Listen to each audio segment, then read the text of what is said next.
Welcome to our Content-Driven Design webinar. This is the first in the Form 1 Creative Plus series, and you can join the conversation through the questions panel on the right-hand side of the screen, as well as through Twitter. We are here at the handle @Form1 on Twitter, and we will be using the hashtag F1CreativePlus.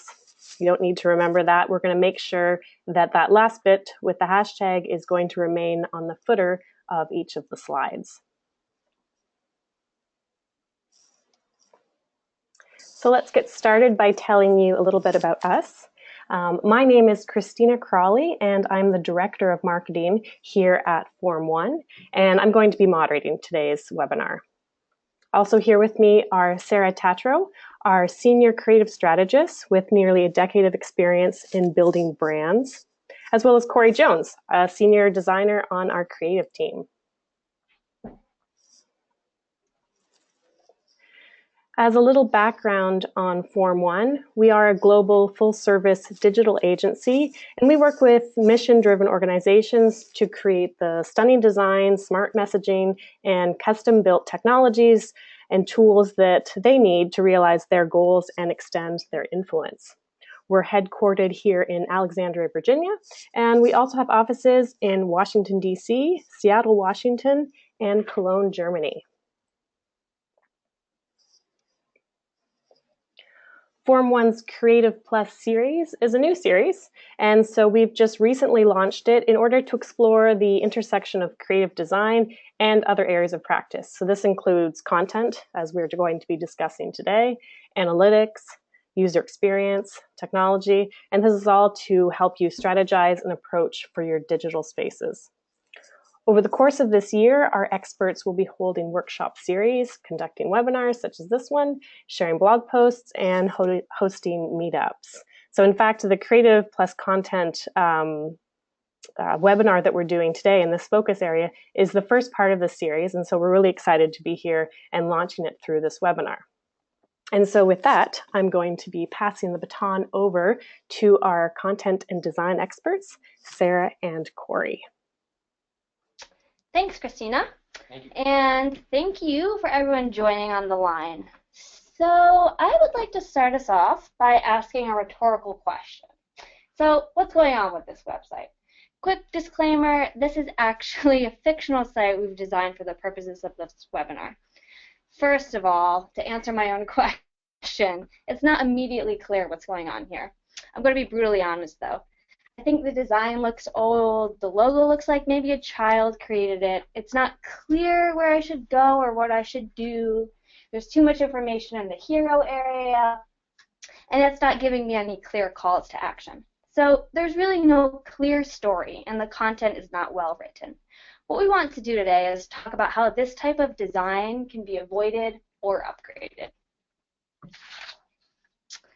So through this example, what we're going to teach you today is why it's important to build a brand that speaks to your audiences, and how you can do this through development of content and design that maps to a strong brand story. And I think we have a little bit of something for everybody: content strategists, designers, and project managers. So what are we going to talk about today? Here's the points we're going to go through to help you learn these things. First, we'll talk about the value in this approach, what to consider when building a strong brand, how to assess your current content situation and to create new content, and how to bring together the brand and content to create some stunning design. We'll also leave some time at the end for you guys to answer questions. So when you do have questions, and I hope that's the case, as Christina mentioned, go ahead and put them in the questions panel on the right-hand side of your screen. So let's go ahead and get started. So as I mentioned, we're really going to be talking about a content-driven approach. So I'd like to start us off by talking about this quote from Stephanie Hay. It really sums up what we're going to be doing here today. A content-first approach tackles the meat of your product or site first, so that the stuff that your visitors or users are coming for is in the right place, and it informs all the decisions you make going forward. So let's talk a little bit about what happens without this type of approach. So first of all, your project could be delayed trying to fit content into design.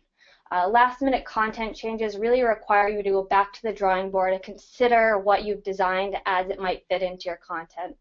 You might be able to not sustain the content of the site after a launch. Content might not be searchable. And probably most importantly, the brand and messaging is diluted. So let's start off by talking about the foundational pieces you need in place to ensure that your copy and design go together and speak to everything your brand narrative wants to say. Think of all the great brands you know. You don't need much to recognize who they are or what these icons are on the screen. But have you ever wondered how they got that way?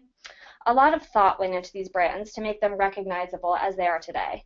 There's a team behind them creating the messaging, content, and design. And it's not just the colors you see here or the images. A lot of thought went into how they tell the story about these iconic brands.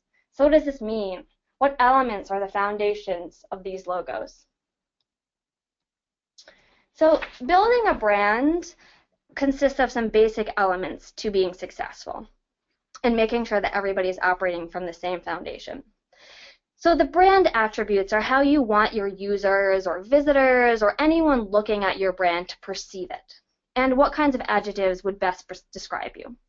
The voice and tone is how you talk about your brand and the different ways that you communicate that voice and brand narrative. The messaging ties this together and really thinks about more granularly what audiences you're trying to reach and what specific messages you want to relay to these audiences. And then it ties it all together with the look and feel. So how do you map these visuals to your brand attributes, messages, and content? And how do you represent the voice and tone through typography, visuals, images, and things like that? So how does that look exactly? For today's webinar, we're going to use a fictional case study to illustrate these steps, which we showed you a little bit at the beginning. So let's give you a little bit of foundation so we're all kind of working from the same place here. This fictional client has come to us, the Pacific Whale Conservancy, and they consist of about 15 staff and 100 volunteers working to raise awareness and fundraising around whale conservation and rescue. So when they have come to us, they have already extended their mission and reach, but want to rebrand and rebuild their website to reach a broader audience, and for that, they need a stronger brand story to map to this changing mission. The client also has some brand restrictions that we're going to play in here.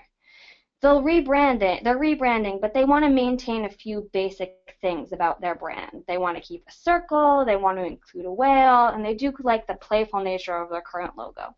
So we have to approach the new brand development gracefully to accommodate these requests. So this is where we're starting. And this is a quick glimpse into where we're headed.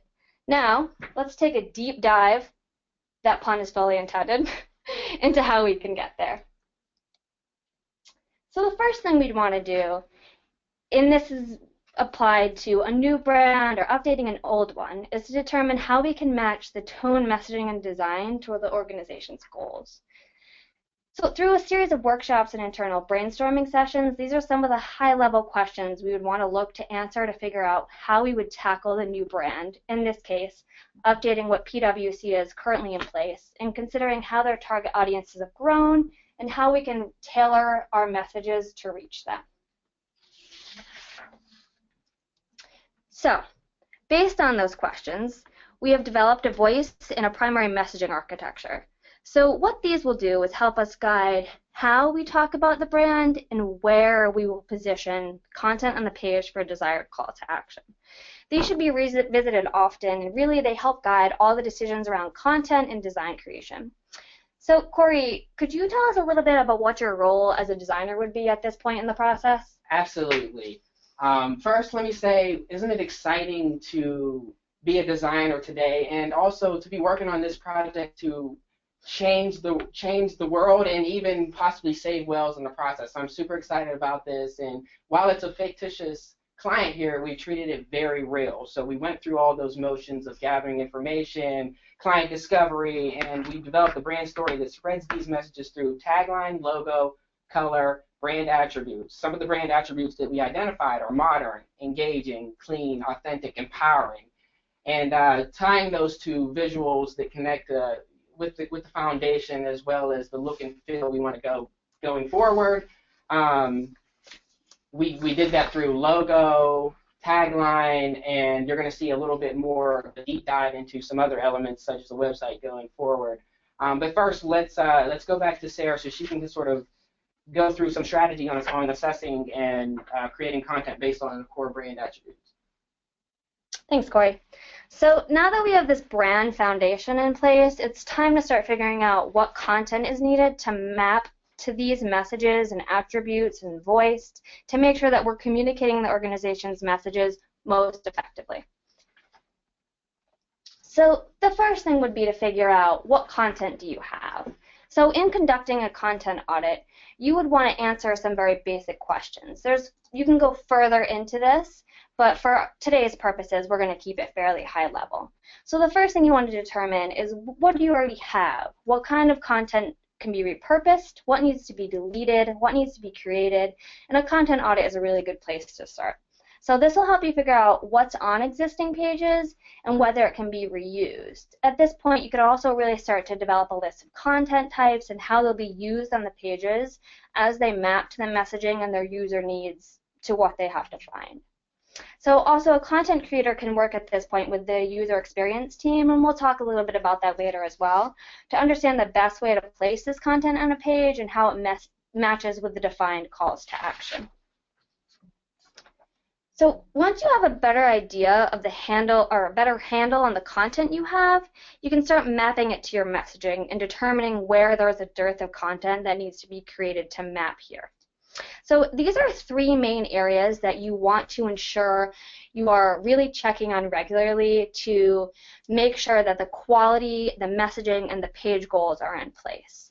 So these are the guiding principles that should really be applied to all of your existing content that you want to keep and new content that would be created. So for message alignment, you'd want to know, what is the page trying to convey? Is the content doing it well? Does it clearly support one of the key messages that we've already outlined?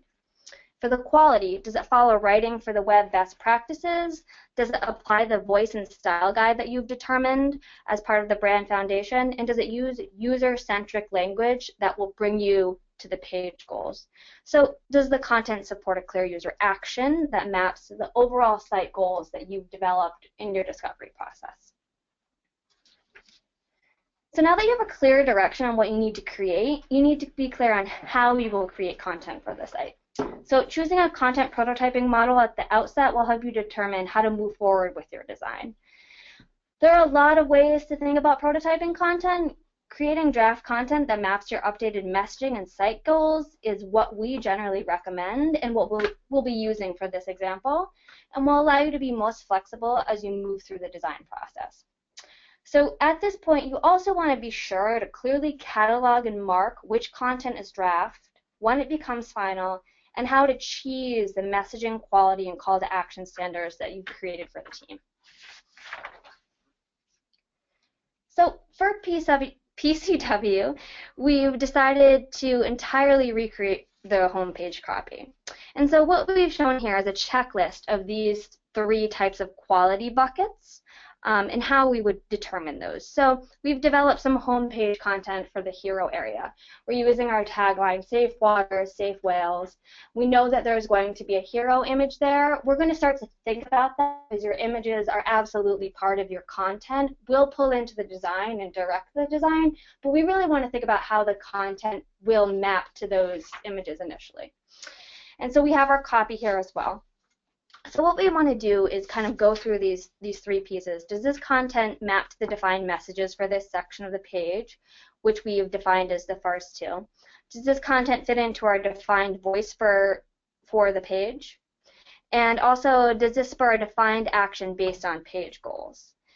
So a lot of this stuff can be subjective, so you have to match this as well as you can to what you've defined in the voice and tone and messaging. And also as a note, the voice can be spun into various different types of tones for the page and what the goals for that page are. But for the purposes of this example, we're just using the overarching voice, which is closely related to how we could convey our key messages more broadly on the home page.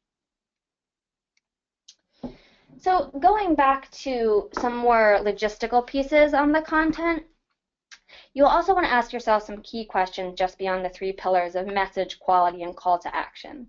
So as I mentioned a few slides back, you'll also want to be sure to clearly catalog and mark which content is draft, when it becomes final, and also, is this content sustainable in the long term? Are you able to make sure that somebody is going to be able to update this content, or that it's going to be updated in a reasonable amount of time?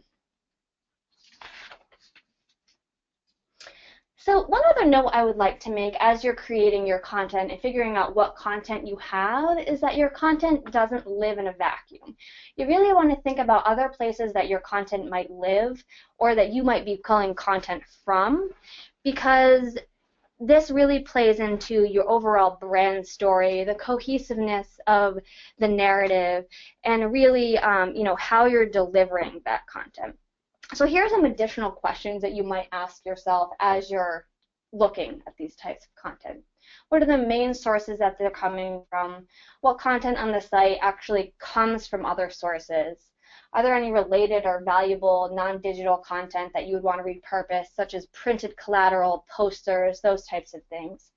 And who is responsible, once again, for each of these types of content and making sure that it's sustainable in the long term? So now that we've started on our draft copy and made sure it aligns with our page and brand goals, we're ready to really start thinking about how this fits in design.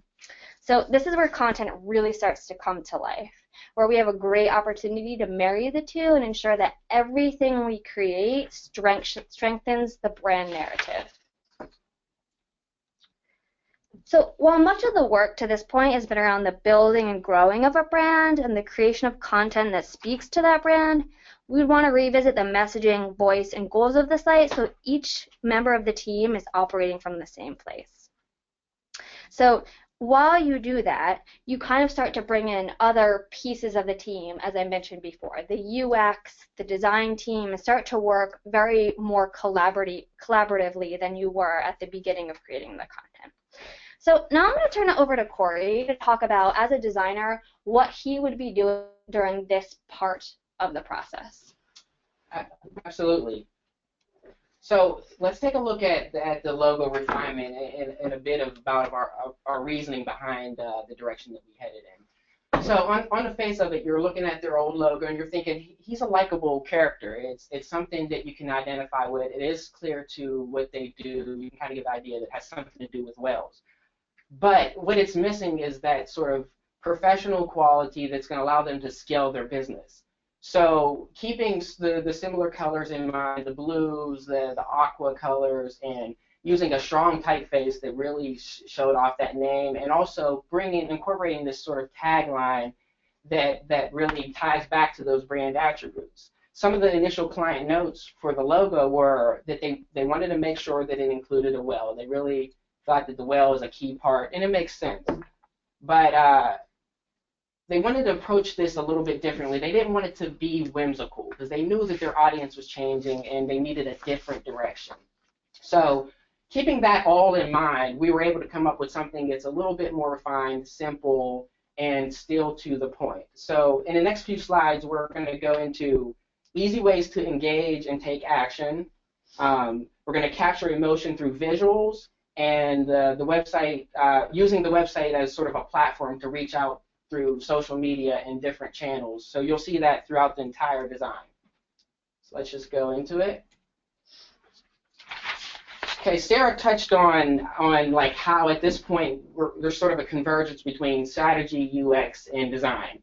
Here you're seeing a little bit of a low fidelity wireframe that maps those user goals. And the user goals are a little bit different than content goals. User goals are something like, we want our users to donate right away. So you'll see a very prominent header style treatment here that has that donate. Then going down the page, we have an opportunity for us to incorporate a brand message.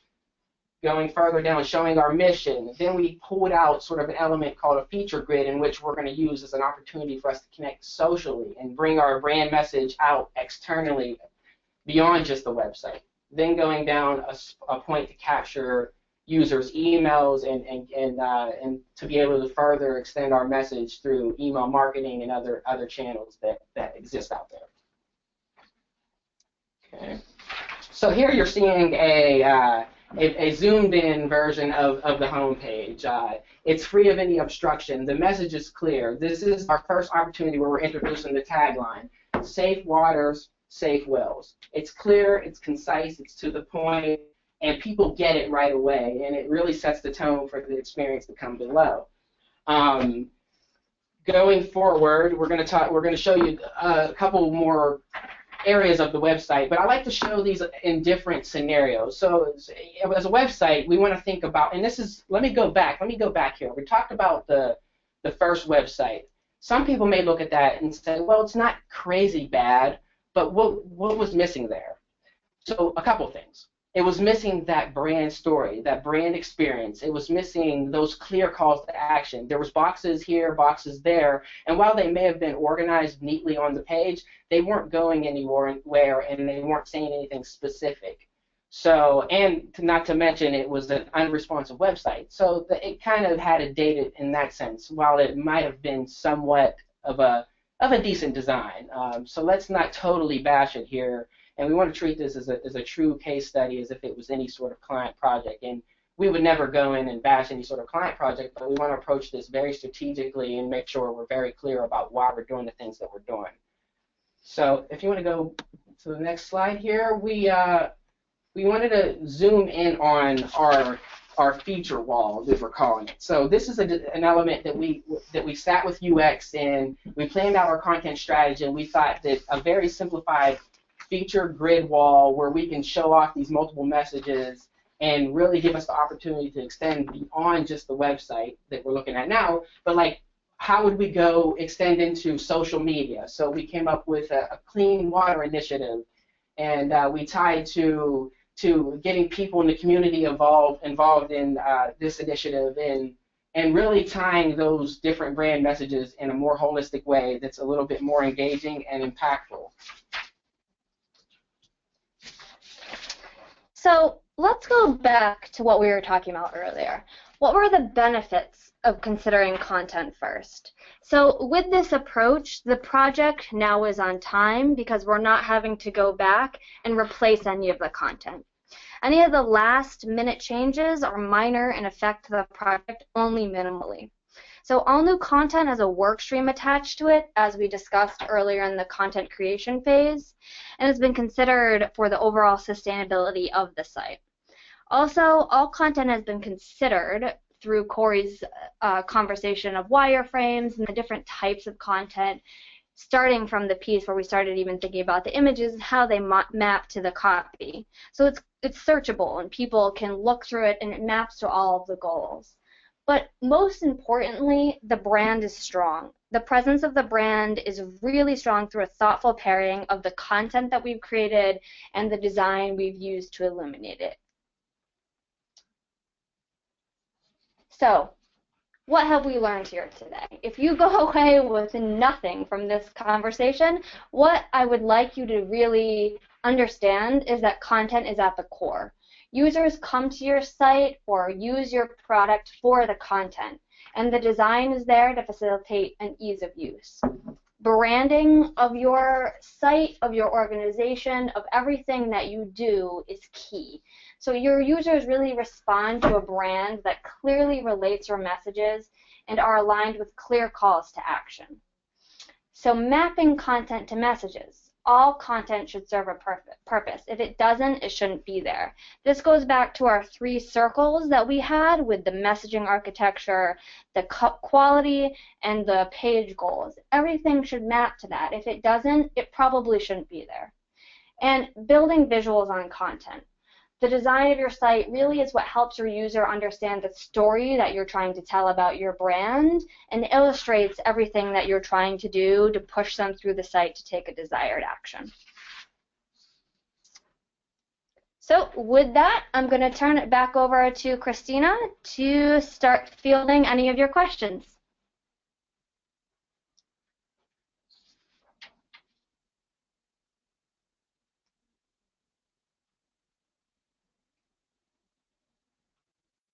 Hey guys, sorry, it took me a few seconds to get my audio back on.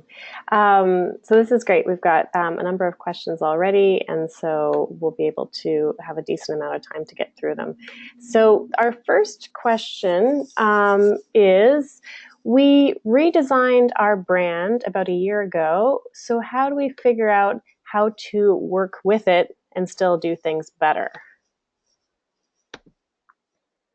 Great. I can go ahead and answer that.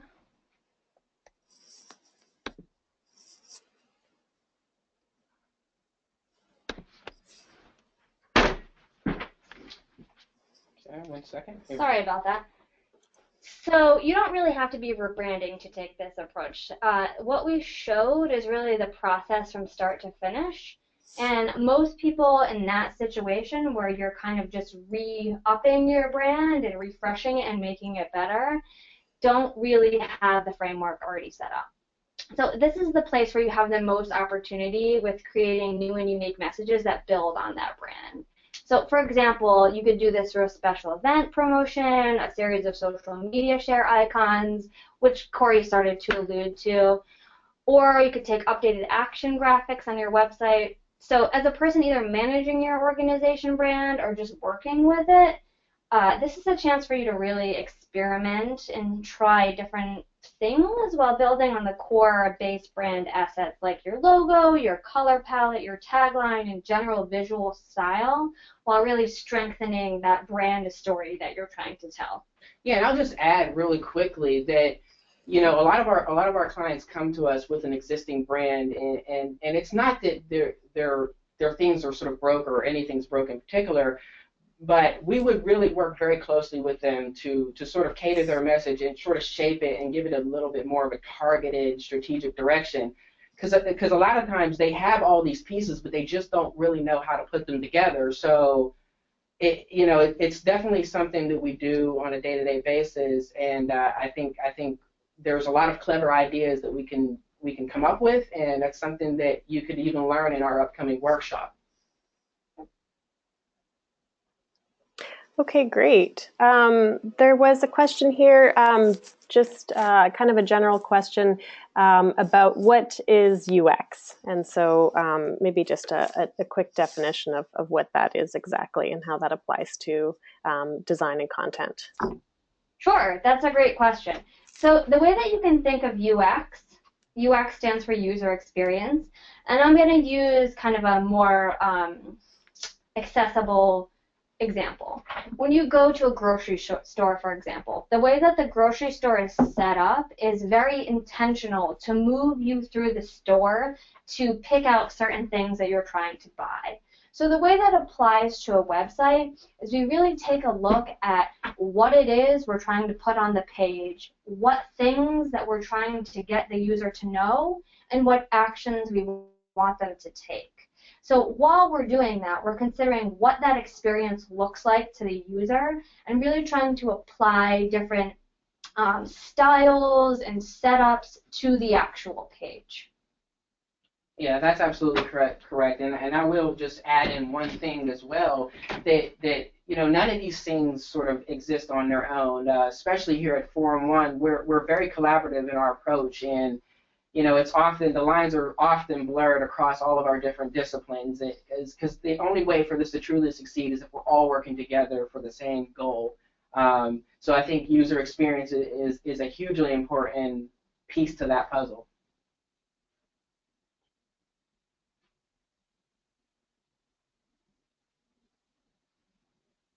Okay, great. Let's see what's next. So here's a question. Someone was asking, and maybe this is specifically to the example you guys were using, wondering about the CMS, so the content management system that you're using, or maybe some content management systems that you would recommend overall. Sure. So at Forum One, we work on open source platforms. So we work primarily on Drupal and WordPress. So of course, those are the ones that we would recommend and have the most experience with. That being said, and actually I'll back up for a minute, WordPress does tend to have a very user-friendly, and speaking of UX, a really great authoring experience on the back end. Drupal is a little bit more complicated, but that said, we both we love both of those platforms and work within them. Outside of that, there's a lot of other different proprietary CMSs that exist that are, you can't really change much of the tech piece, but that's kind of another conversation. Yeah, and I don't think we have any sort of preference for one or the other, but the two bigs are Drupal and WordPress, and we often give a lot of our clients or potential clients a free consultation on what CMS they would like to choose. Maybe if you want to kind of call us up and we can discuss and help you figure it out. That's something we're open to doing as well. But it's really based on your organizational needs. But yeah, Drupal and WordPress are the primary two. Okay, great. Let's see who we've got next. So this is a question about B2B, so business to business. And so the question is wondering, when it comes to design and content, is there anything different when you're considering building a B2B site, or does all of the advice that you've presented still hold true? I think those foundational elements of building a brand, let me start off by going, when we do this brand discovery, we have a specific user in mind. And in the case of a B2B situation, if the foundational elements that would go into this whole process wouldn't change, but the who we're talking to would change. So I think that a lot of these sort of scenarios that we've outlined, well, it was pretty brief, and you'll learn more in the workshop as well, but you can see how that can apply to your situation, and also to give us a little bit of face time to actually explore some of your personal organizational challenges. But yeah, those foundational elements of going into establishing messaging would not change. Yeah, I agree with what Corey's saying. I think it just depends on, at the outset, your discovery, who the audiences are that you're defining.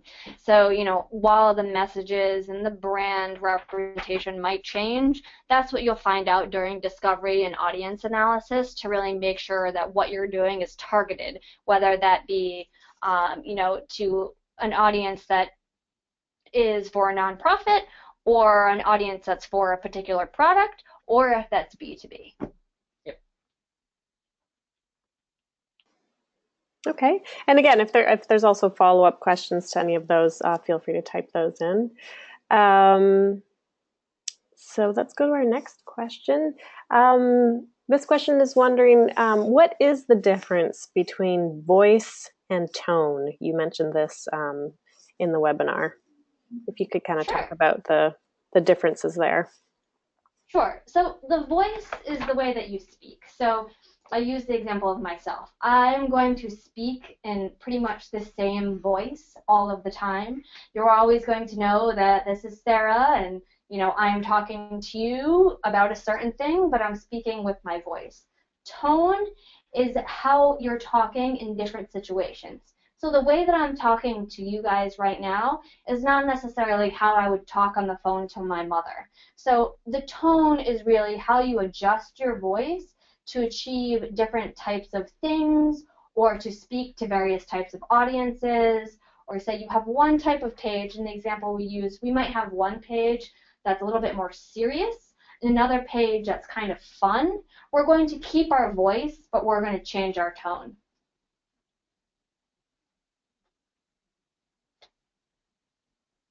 Hopefully that answers that. Okay, and actually we're going to come back to the question about CMS. I see in the list here that there was a rephrase on it, so I'm just going to bring that up before going back to some of the others. But this is a question from Sue. She was actually wondering, how do you determine what CMS you should use? So of course we work in open source ones and often prefer those because they're very flexible. But what kind of maybe little advice would you give further to kind of say what would be the right fit for you?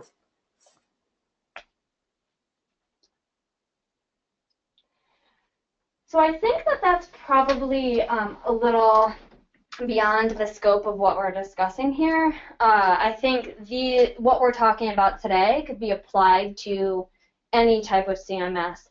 That is really where we'll pull in, the tech piece.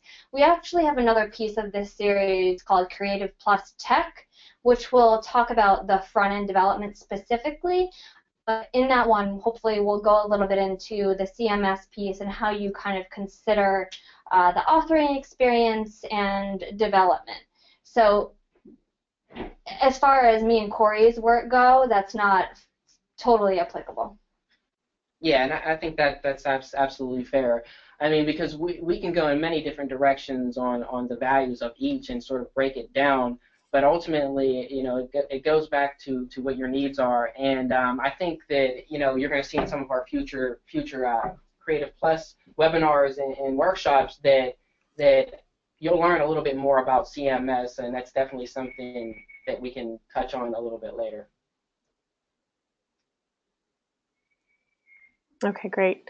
All right, here's our next question. We'd love to hire a firm like this to help us with all the parts of creative and content, though our budget probably doesn't really allow for that.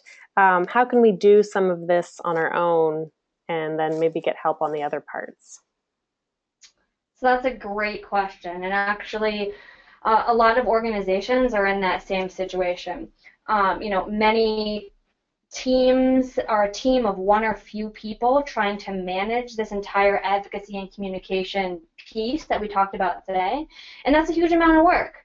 So we like to think the most logical times for a partner like us to come in and help on brand development is at this stage.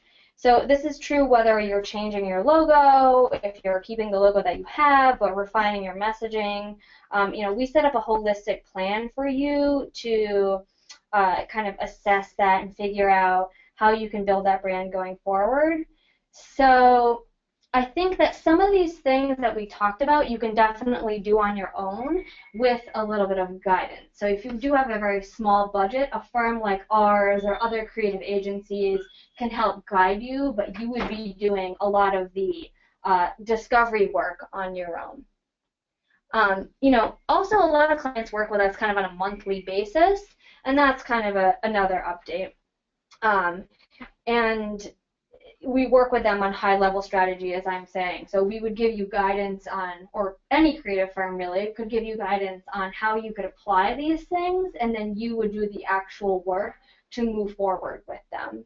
So the key is really kind of having somebody on your team to be able to lead you with this strategic guidance around branding and messaging and how you tell that brand narrative. Okay, great. Question here.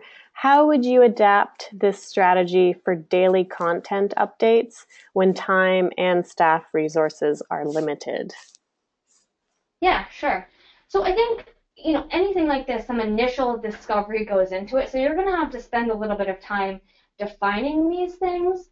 But at the end of the day, what it's supposed to point to is exactly what that question is asking, efficiency. So when you do have very limited staff resources, some really great tools that you can develop at the outset or put some time into would be editorial calendars, creating a checklist to make sure that new content that's created works on all these things. If the people who are creating the content aren't directly the communications team, but it's coming from outside experts, it would also be really useful to kind of sit with them and make sure they understand the story you're trying to tell, so that when you get the content, it requires very little refinement. So all of these pieces are put into place for efficiency and effectiveness of your brand story. So a little bit of work is going to have to be done at the outset with the outcome of small teams and efficiency in mind.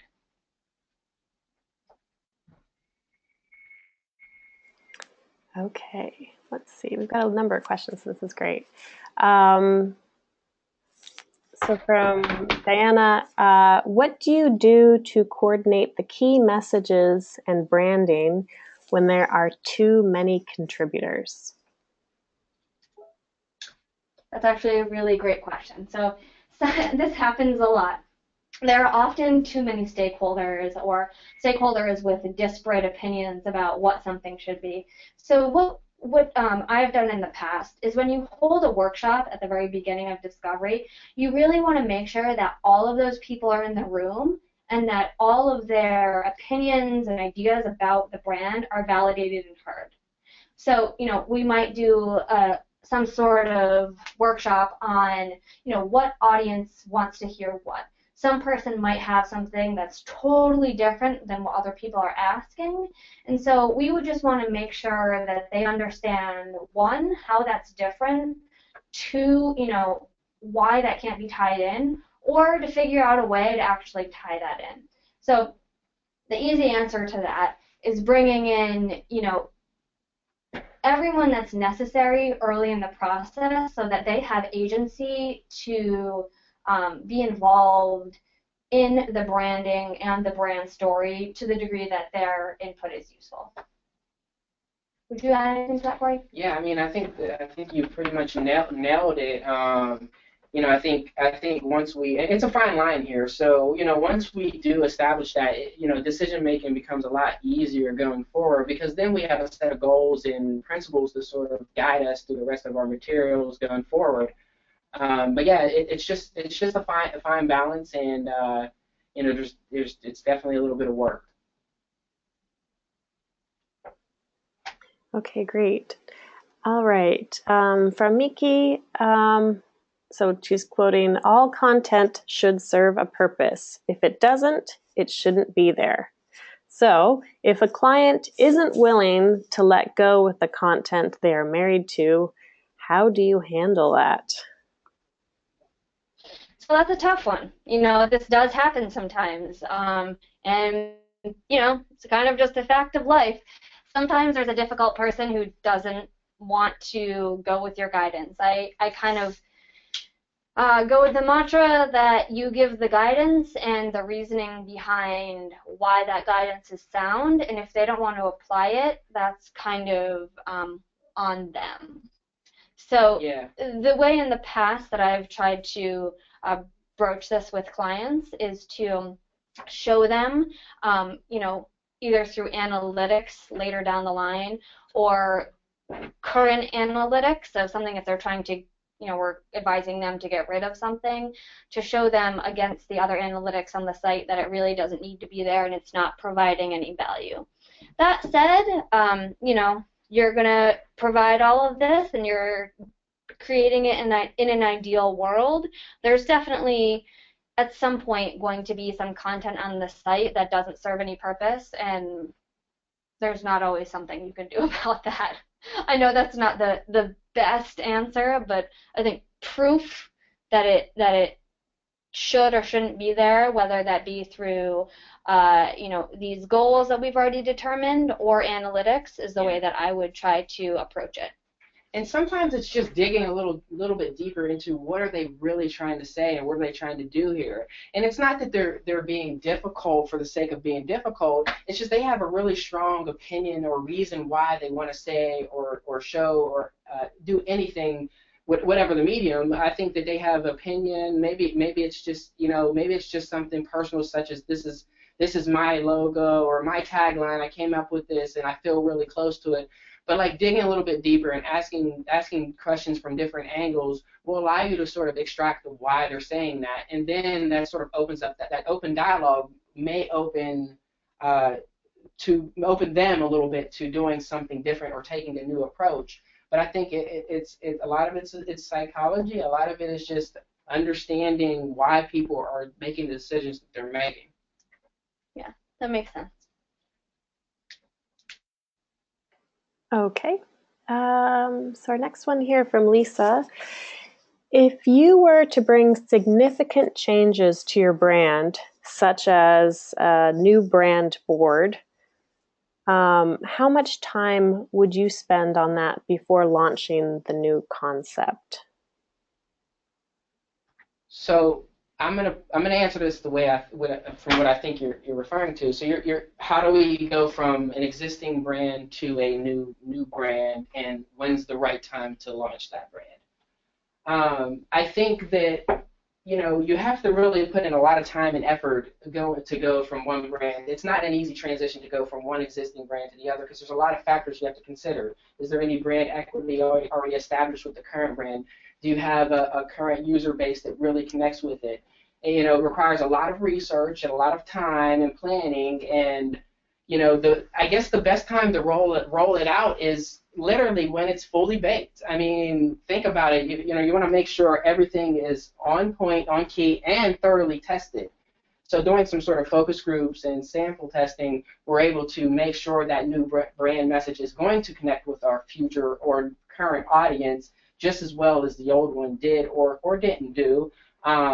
But I think a lot of our clients sort of tie their launches to maybe it's a big event or something organizational that's really a good launching point. We usually try to leverage it at the right time, and yeah, I hope that answers your question, Lisa. It's a good question.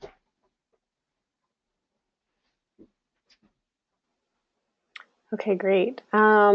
Here we're going to switch gears a bit to content audits. So this is a question from Joan. She is wondering, what tools do you need to conduct content audit?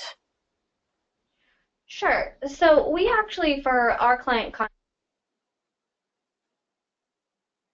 Google Analytics. So basically those tie together, how many page visits there have been, kind of some of those basics, and also how long people are staying on the page to really figure out exactly what content still needs to be there, what content is creating errors, what duplicated content there is, things like that. And so what we do is we bring them all into a spreadsheet and make some determinations from there.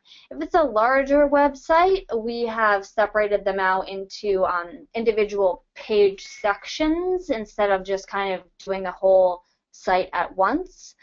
But those are the three main tools that we use: Google Analytics, Moz, and an Excel spreadsheet. Yeah, and there's a number of other ones out there, but those are some of the ones that we use. Okay, great. Question here from Sarah.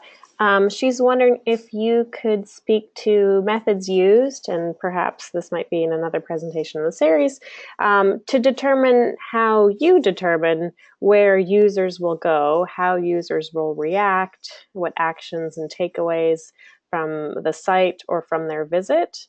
And just adding to that, for example, the research/iteration with the user's navigation, behavior uptake from the site, etc. Sure. So that's a great lead into that question. We will, in this series, we're going to cover how design, creative design, and analytics go together. So to answer that question, largely the way you determine that is really by looking at your analytics firstly. But another way that you can actually, and we use quite often, is by doing usability testing. And so what that would do is really help you determine by having the user walk you through what they're doing and why they're taking the actions, and then asking them some reasoning for why they did that. More pointedly, what people are looking for, whether or not they can find it, and how you're creating those user pathways or not, and how you can fix that to make it more effective in the next iteration. Absolutely. And a lot of people don't have, and most people we work with don't necessarily have analytics installed properly, or maybe they don't have an effective way of tracking user data. But like the focus group and usability testing, that's like a perfect opportunity for you to go in and observe users, and also even for you to come up sort of ways to position your future website build is by just testing it out. Say you wanted to do something different, take a new direction, you can, outline some sort of rules for the user, and then just test them and see if they're actually getting to those goals. Okay, great. And here looks like probably our last question, unless at least one or two come in. This one is coming from Yvonne. How do you handle content creators who are reluctant to let go of their work and change their voice and tone and the type of content that they're producing? Yeah, that's good. I mean, that's a good question, and we got to be really clear on the content here. It's not about the content creator. It's about who you're creating content for.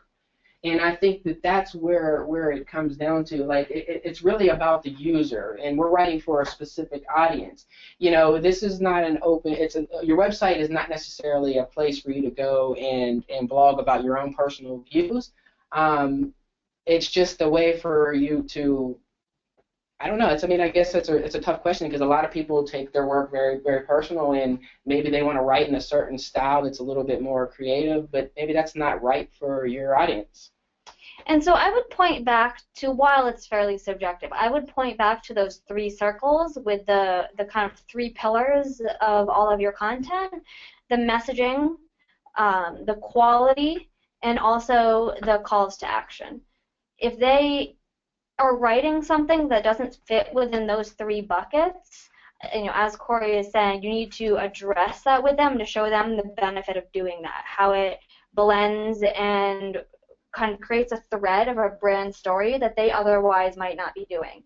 So I think there is a fine line there kind of between the opinion about their writing and their writing style and also the writing style that you're suggesting. Now, that being said, I think a good way to, if they're, and this is kind of a differentiation between voice and tone, if their particular tone that they're using still fits within your voice, what you could do is kind of move them around or allocate them to a certain type of content that would be more useful for them to contribute to. So that could be blogs. Maybe they have a more informal tone, and that's how your blog is being written. So maybe they could be assigned there. Or perhaps they're writing very formally on the total opposite end. So you could maybe have them writing only content on your research and evaluation page, sure. Things like that. So keeping in mind that you have to stick with those three pillars of your brand and all of your brand narrative, but being mindful of the fact that, hey, maybe their tone actually does fit into a certain other area that you have yet to really define. Test too. Mm-hmm. Yeah, maybe even testing out some particular copy points throughout the organization and seeing how it makes people feel. That's probably a good way to approach it too. So maybe it's just a matter of testing it out a little bit. Yeah. Okay, great. I think that's it for the questions. So I think we're actually going to be wrapping up here. And so let's see, in terms of maybe resources, as we kind of leave you with a few things to think about. All resources related to the Creative Plus series, and that includes blog posts, webinar recordings, and event announcements, can be found on that link that you see there on your screen, go.form1.com/creative plus. In the chat box, we've also included a link to the slides. We're going to be putting that in the Content Plus, the Creative Plus content information on that page as well. But if you want to look at those slides already, they are in the chat box of the webinar. And then in terms of some upcoming things, we have a few in-person events that are going to be taking place. So those of you in the Washington, D.C. area, Sarah and Corey are actually going to be leading a more in-depth sort of hands-on version of this webinar. So that's going to be in the form of a 2-hour workshop taking place on March 14th. And that is in partnership with our friends at General Assembly.